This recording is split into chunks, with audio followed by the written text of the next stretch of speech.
Number 5. Describe a creative person who you admire. Example given: a scientist, an inventor.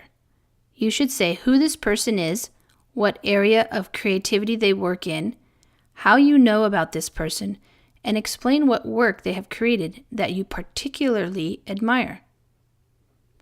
Answer: I am going to talk about a creative person who I really admire. That person is Albert Einstein, one of the most well-known physics scientists in the world. He was born in 1879 in a Jewish family in Germany. He was a theoretical physicist and is now recognized as the father of modern physics. Above all, he was the founder of the theory of relativity, which became an important contribution to the science of mankind. It was to be the biggest achievement of his life. In 1921, he was awarded the Nobel Physics Prize. He was a prolific writer and published about 300 scientific articles covering 150 topics as well during his career. I came across a new biography about him on the internet, and there was a lot of interesting information which really inspired me a lot. His childhood was not carefree, as I had thought.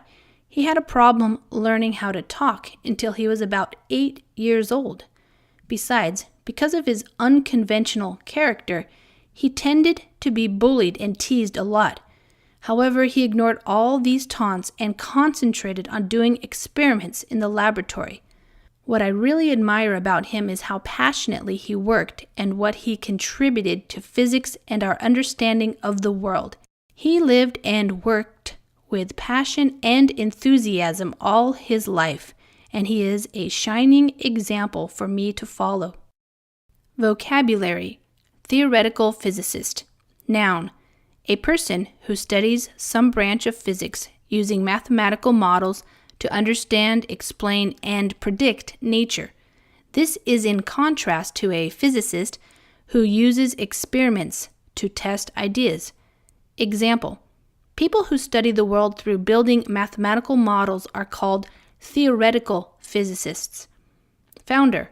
Noun: a person who creates an organization, company, or idea.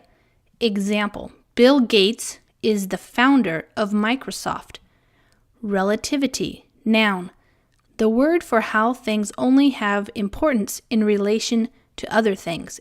Example: Einstein's theory of relativity says that the way that anything, except light, moves through time and space depends on the position and movement of someone who is watching. Prolific. Adjective: producing many written works. Example: Picasso was a prolific artist who produced many paintings. Came across. Phrasal verb: met or found something, someone, by chance. Example: while I was looking for my passport, I came across some old photos from my school days. Biography. Noun: the story of a person's life written by another person. Example: I have just read a new biography about the life of Shakespeare. Inspired. Verb: gave me the confidence and enthusiasm to do something well. Example: my father inspired me to follow his example and to study hard at school. Carefree. Adjective: having no worries or problems. Example: after she retired from work, she had a carefree life with no responsibilities. Unconventional: not following what is done or considered normal or acceptable by most people. Example: the normal solutions to traffic congestion have not been effective, so a more unconventional approach is necessary. Bullied. Verb: frightened or hurt a weaker person. Example: my son was bullied by the older boys at school. Teased. Verb: laughed at somebody and made jokes about them, sometimes in an unfriendly way. Example: the boy was teased at school because he was fat. Taunts. Noun: insulting remarks intended to make someone angry or upset. Example: racist taunts were often shouted at black football players in the past. shining example. Noun, excellent and inspiring example. Example, President Obama is a shining example for young Black people in America who want to have a successful career.